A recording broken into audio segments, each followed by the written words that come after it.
हरि ओम् सुप्रभातम्।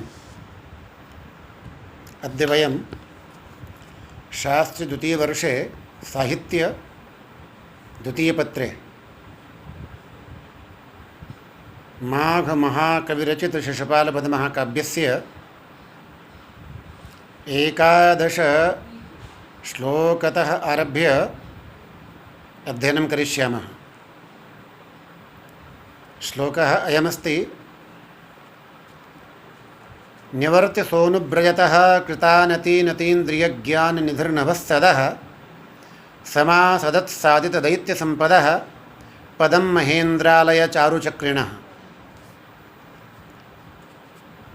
अस्मिन् श्लोके यदा देवर्षिनारदः देवराजस्य इन्द्रस्य सन्देशमादाय पृथ्वीलोकं समायातः तदा सर्वे देवाः आकाशपर्यन्तं नारदस्य अनुकरणम् अकुर्वन्। तदानीं नारद ऋषिः विशेषाग्रहं कृत्वा तान् सर्वान् निवर्तितवान्। अनन्तरं पृथ्वीलोकं प्रति आगतवान् इति वर्ण्यते। अत्र अन्वयं पश्यन्तु। अतीन्द्रियज्ञाननिधिः सः कृतानतीन् अनुव्रजतः नभस्सदः निवर्त्य साधितदैत्यसम्पदः चक्रिणः महेन्द्रालयचारुपदं समासदत्। अतीन्द्रियज्ञाननिधिः, अतीन्द्रिया इंद्रियम् अतिक्रांता, या यह ज्ञाननिधिः अत्र इंद्रियातीतज्ञाननिधिः, यानी ऐसे ज्ञान के वो निधान हैं देवर्षि नारद जो इंद्रियों से परे है, जो इंद्रियों के द्वारा ग्राह्य नहीं है। अतीन्द्रिय ज्ञान निधि सह देवर्षि नारदः। कृतानतीन कृत प्रणामान, प्रणाम करने वाले, और अनुव्रजतः अनुगच्छतः, पीछे पीछे चलने वाले। नभस्सदः, नभसि सीदन्ति वसन्ति उपविशन्ति इति तान् नभस्सदः उपतत्पुरुष समास। जो आकाश में निवास करने वाले, ऐसे तान देवान निवर्त्य परावर्त, उनको लौटा करके, और फिर साधित दैत्य संपदः, साधिताः दैत्यानां संपदः येन सह तस्य, दोहरी समास है, समाप्त नष्ट कर दी गई हैं दैत्यों की संपत्तियां, जिनके द्वारा ऐसे भगवान श्री कृष्ण के चक्रिणः सुदर्शन चक्रधारिणः श्री कृष्णस्य महेन्द्रालय चारु, महेन्द्रस्य आलयः महेन्द्रालयः, स इव चारु सुंदरम, अर्थात इंद्र के भवन के समान सुंदर। और जो पदम स्थानम, कस्य स्थानम, भगवता श्री कृष्ण से स्थानम, किमकरोत् समासदत्, प्राप्तवान। नारद जी वहाँ पर पहुँच गए, उनको लौटा करके और वहाँ पहुँच गए। समास हमने तुम्हें बीच बीच में बता ही दिया है। और यहाँ पर और 6 का अनुप्रास अलंकार है, नति नति और पद पदम में, और बाकी श्लोक में 6 वृत्त्यनुप्रास है। तो इन दोनों अलंकारों का और मिश्रण होने से संतृष्टि अलंकार है। संतृष्टि अलंकार कहाँ होता है? तिल तन्नुलन्यायेन संतृष्टि ही, जहाँ पर पृथक पृथक वो जो मिश्रित हैं उनका बोध होता रहे तो वो संतृष्टि होता है। इनका जो मिश्रण है 2 प्रकार से होता है, संकर और संतृष्टि। संकर होता है निरक्षरन्यायन संकर, और तिल तंडुलन्यायेन संतृष्टि ही। तो यहाँ पर संतृष्टि अलंकार है। और छंद वंशस्थ छंद है, जतौ तो वंशस्थ मुदीरितम जरौ। अग्रिम श्लोक देखें। नारद जी और पृथ्वी पर आते हैं। पृथ्वी पर पूरा वो पहुँचे भी नहीं थे, भगवान श्री कृष्ण खड़े होकर के उनके स्वागत के लिए खड़े हो गए। इसका वर्णन करते हैं महाकवि माघ। पतत् पतंग प्रतिमस्तपो निधि पुरोस्यावन्न भुविभ्यलीयत गिरेस्तडित्वा निबतावदुच्चकैर्जवेन पीठादुदतिष्ठदच्युतः। यहाँ पर देखें, अन्वय देखें पहले। पतत् पतंग प्रतिमा तपोनिधि अस्य पुरः भुवि यावत् न व्यलीयत तावत् अच्युतः गिरेः तडित्वान् इव उच्चकैः पीठात् जवेन उदतिष्ठत्। पतत पतंग प्रतिमा, यहाँ पतंग जो है सूर्य का वाचक है।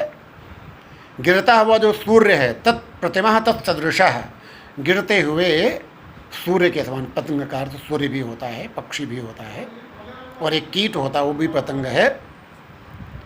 तो तत्र पतत पतंग प्रतिमा, नीचे गिरते हुए सूर्य के समान उपमालंकार है। तपोनिधि तपसाम निधि तपोनिधि, षष्ठी तत्पुरुष समास। अस्य श्री कृष्ण से पुरः समक्षम, भगवान श्री कृष्ण के सामने भूवि पृथिव्याम यावत यावत पर्यंतम यावत कालम न व्यलीयत न प्राप, नहीं पहुँचे, तावत तावत पर्यंतम तावत कालम। अच्युतः श्री कृष्ण गिरेः पर्वतात् तरित्वान् इव मेघ इव, तरित्वान् मेघ जो बिजली से युक्त, जिसमें बिजली चमकती रहती है, मेघ का वाचक है ये। तो मेघ के समान उच्चकैः पीठात्, उन्नत आसनात्, उन्नतात् आसनात् सिंहासनात्, जवेन वेगेन, जव शब्द का अर्थ है वेग, शीघ्रता से, उदतिष्ठत् उठ करके खड़े हो गए। उत्थितवान, तो यहाँ पर पतन यह पतंगः पतत पतंगः स प्रतिमा यस्य सः, तो यहाँ उपमित बहुब्रीहि समास है। तपसाम निधि तपोनिधि, षष्ठी तत्पुरुष समास है यहाँ पर। और अलंकार उपमालंकार मैंने बताया, पतत पतंग प्रतिमा में उपमालंकार है, और छंद वर्षस्थ छंद है। अगला श्लोक। अथ प्रयत्नोन्नमिता नमत्फणैर्धृते कथंचित् फणिनां गणैरधः न्यधायिषातामभिदेवकी सुतं सुतेन धातुश्चरणौ भुवस्थले। अस्मिन् श्लोके कथं नारदः भूतले स्वकीयौ चरणौ उपस्थापयत् तत्वर्ण्यते। यहाँ पर नारद जी ने कैसे अपने दोनों चरणों को भगवान श्री कृष्ण की सभा में पृथ्वी पर रखा, इसका वर्णन है। अन्वय देखें। अथ धातु सुतेन प्रयत्नोन्नमिता नमत्फणैः फणिनां गणैः अधः कथंचित् धृते भुवस्थले, भुवः तले अभिदेवकी सुतं चरणौ न्यधायिषाताम, ये अन्वय होगा। अथ अनंतरम, इसके पश्चात जब भगवान श्री कृष्ण अपने आसन से खड़े हो गए, तब धातु सुतेन, धातु ब्रह्मणा सुतेन पुत्रेण अर्थात नारदेन, प्रयत्नोन्नमितानमत्फणैः, प्रयत्नपूर्वक, उन्नमित माने उठाए हैं, आनमत आनमत झुकते हुए, फण जिन्होंने अपने फण बड़े कष्टपूर्वक जिन्होंने उठाए हैं, ऐसे फणिनाम गणैः सर्पाणाम समूहैः अधः नीचे ही, कथंचित धृते भुवः तले, नीचे रखा है एक बड़ी ही कष्ट से, भुवः तले पृथ्वी के अधः नीचे ही, कथंचित धृते बड़े कष्ट से धारण किए गए, बड़े कष्ट से पृथ्वी तल को जो धारण कर रहे हैं, ऐसे भुवः तले से पृथ्वी तल पर अभिदेवकी सुतम, यहाँ पर अभिभाव समास है। देवक्या सुता देवकी सुतः, और देवकी सुतम प्रति देवकी सुतस्य समीपे अभिदेवकी सुतम, देवकी पुत्र भगवान श्री कृष्ण के सामने चरणौ पादौ न्यधायिषाताम, क्या किया, उनको स्थापित किया। केन स्थापितौ, धातु सुतेन देवर्षि नारदेन। तो यहाँ पर और प्रयत्न, ये जो प्रयत्नोन्नमितानमत्फणैः में समास देखें, प्रयत्नेन उन्नमिताः प्रयत्नोन्नमिताः तृतीया तत्पुरुष, प्रयत्नोन्नमिता अपि आनमन्त्यः फणाः येषां ते तैः बहुब्रीहि समास। प्रयत्नोन्नमितानमत्फणैः,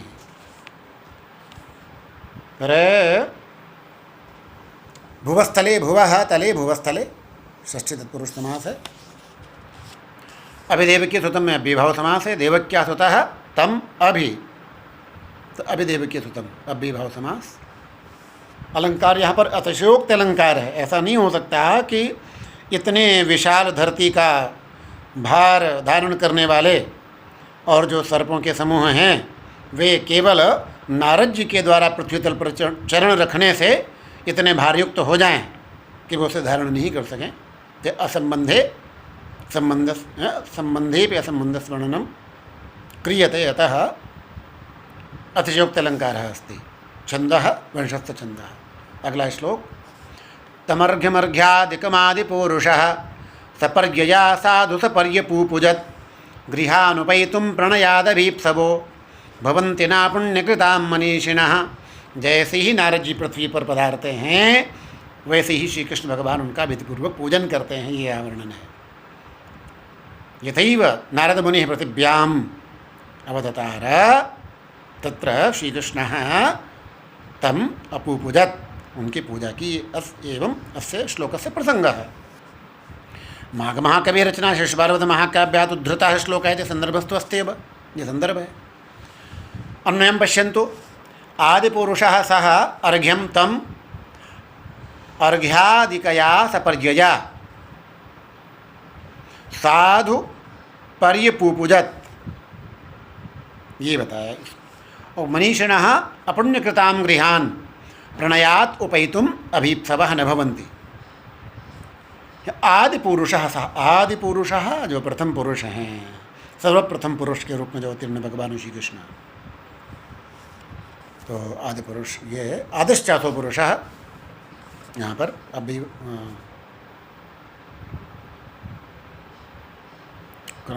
कर्मधारय समास है। सह सह श्रीकृष्ण अर्घ्यम, अर्घ्यम अर्थात पूजनीयम, अर्हणीयम, पूज्यम तम तम नारदम अर्घ्यादिकया सपर्यया, अर्घ्य प्रभृत्या सपर्यया पूजया साधु सम्यक प्रकारेण परिपूपुजत्। परिपूजितवान पूजाम करोत्। यहाँ तक पूरा हो गया। अब इसका समर्थन करते हैं दूसरे वाक्य से, इसलिए यहाँ पर अर्थांतरन्यास अलंकार होगा। विविध अर्थांतरन्यासोनुशक्तार्थांतराभिधा आप लोगों ने पढ़ा है गत वर्ष कुवलयानंद में, और चंद्रालोक में भी पढ़ा था आपने।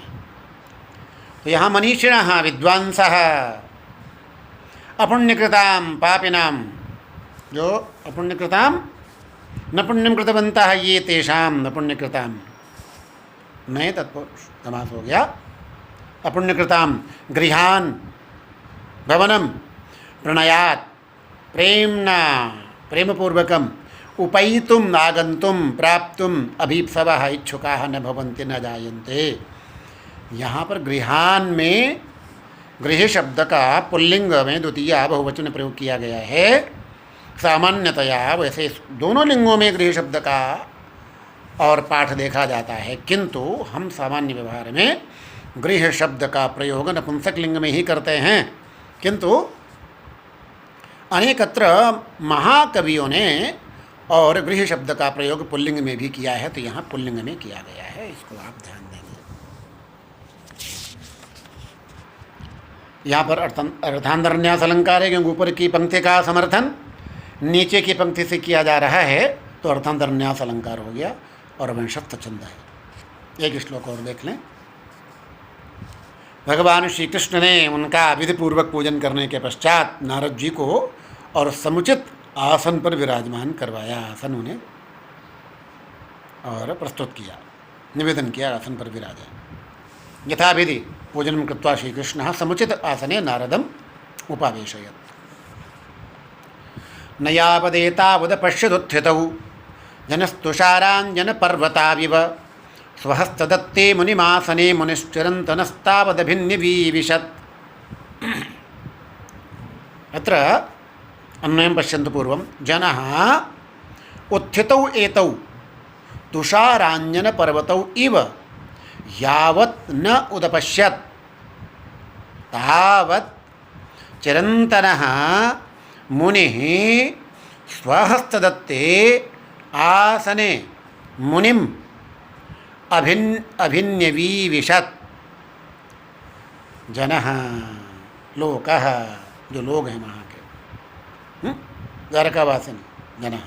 उत्थितौ उद्गतौ, उठे हुए, खड़े हुए। एतौ मुनि कृष्णौ, नारद मुनि कृष्ण दोनों हैं, मुनि हैं ये दोनों। तुषारांजन पर्वतौ इव, तुषारस्य पर्वतः हिमालयः और कज्जल पर्वत अंजन पर्वतः, तो तौ इव है, तुषारांजन पर्वतौ इव यावत यावत काल पर्यंतम न नैव, यानी जब तक उन दोनों को नहीं उदपश्यत देखा, देख पाए, उत्प्रेक्षितवान लोगों ने जब तक नहीं, यानी इतनी शीघ्रता से कार्य हुआ, वो देख भी नहीं पाए थे कि तावत तावदेव चिरंतनः सनातनः मुनिः श्री कृष्ण। यहाँ पर मुनि जो है चिरंतन मुनि कौन है? श्री कृष्ण हैं। तुम्हारी पुस्तक में व्याख्या में अगर नारद मुनि लिखा हो तो उसको गलत समझना। यहाँ चिरंतन मुनि नारायण, नर नारायण, बद्री नारायण में तपस्या करते नारायण, नारायण चिरंतन मुनि श्री कृष्ण। स्वहस्त दत्ते स्वकीयेन हस्तेन प्रदत्ते आसने सुखासने मुनिम नारदम, तम नारद मुनिम अभिन्निविशत, स्वसम्मुखे उपवेशितवान, बिठा दिया, आसन प्रदान करें, उनको बिठा दिया, जब तक कि लोग देख नहीं पाए थे कि उन्हें बिठा दिया। तो यहाँ पर तुषारांजन पर्वतौ इव, इसमें और इसको आपने देख ही लिया, बर्फ और कज्जल के पहाड़ के समान है दोनों वो। अलंकार यहाँ पर उपमालंकार है, उन दोनों पर्वतों के समान उनसे तुलना की जा रही है नारद मुनि और श्री कृष्ण की। उपमालंकार और छंद, वंशस्थ छंद। आज इतना ही। अहम शिव शरणनाथ त्रिपाठी, व्याख्याता साहित्ये, राजकीय लक्ष्मीनाथ शास्त्री संस्कृत महाविद्यालय चीथवाड़ी स्थे, जयपुरे। धन्यवादाः, नमस्कारः।